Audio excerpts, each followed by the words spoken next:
निराधार विधवा महिलेला दिले उदरनिर्वाहाचे साधन. HARC संस्थेचा उपक्रम. 4 मुलींचे स्वीकारले शैक्षणिक पालकत्व.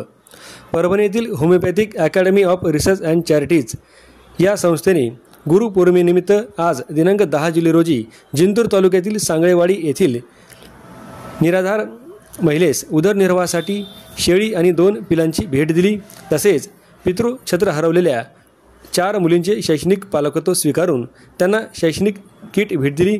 यावेळी HARC संस्थेचे अध्यक्ष डॉक्टर पवन चांडक, जवाहर विद्यालयाचे प्राचार्य बळीराम वटाणे, पत्रकार सुरेंद्र पाथरीकर, प्रकाश डुबे, ॲडव्होकेट चंद्रकांत राजुरे, दिनकर घुगे, शंकर पुंड आदींची यावेळी उपस्थिती होती. सांगळेवाडी येथील संजय सांगळे या कुटुंब प्रमुखाचे काही दिवसापूर्वी अपघातात निधन झाले.